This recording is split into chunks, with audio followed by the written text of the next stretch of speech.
Hai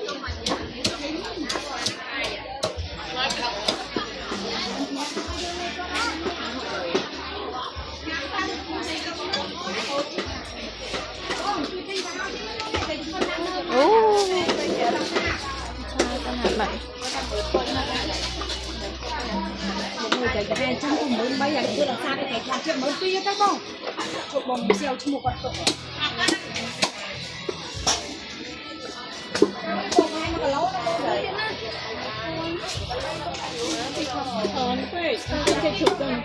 trai mà nó lộ mà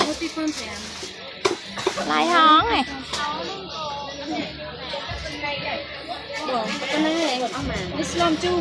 do này muối này chà nè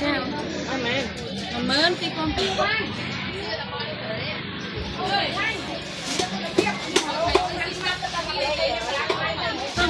tôi mua bán trăm lên tôi bán cái trăm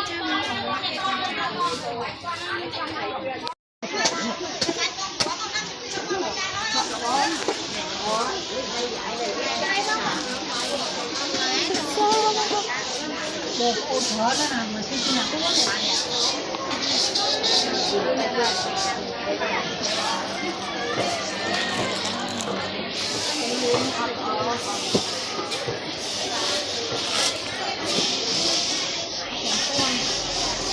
ông mà nãy giờ bạn đông mà lặng pal lòm chu ôi lòng mà rộng mà lọ nhưng do một pal mà pon mà ông chà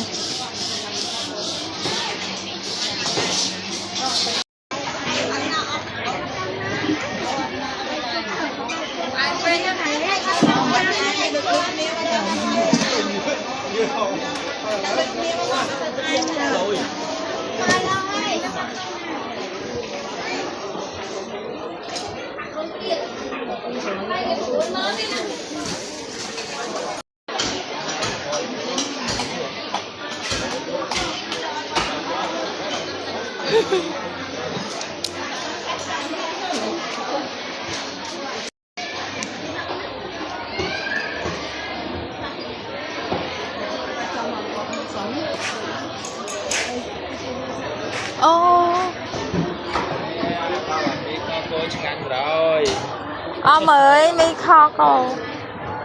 cô pi chàn chàn khan máu rơi lại đi cái đã lôi bạn mình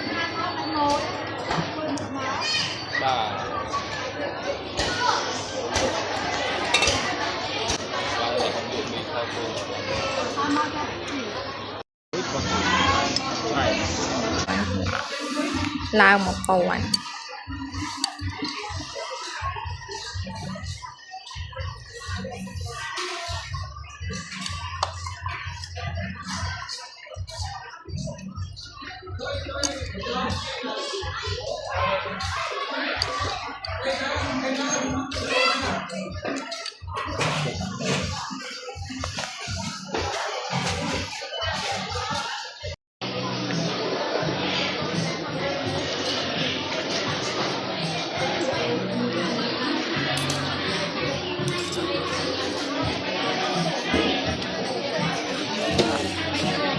là cái hố đỏ chuột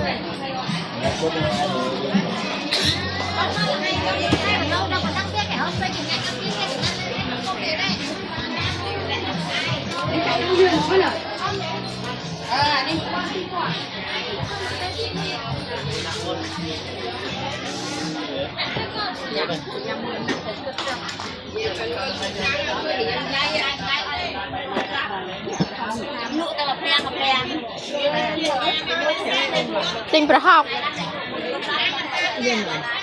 อันนี้รู้เหตุอย่างดีnhóm tinh lượng môn mà cả tô mà nó giờ nặng muối mắtประหอกsách thì hả mình có máu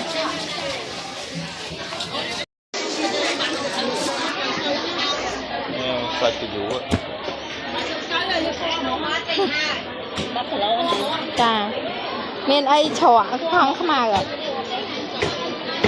จังไง ไปใช้เลือกโต thùng nặng cái nó chậm pe hầu bay 200 mà do vì con Sốc à?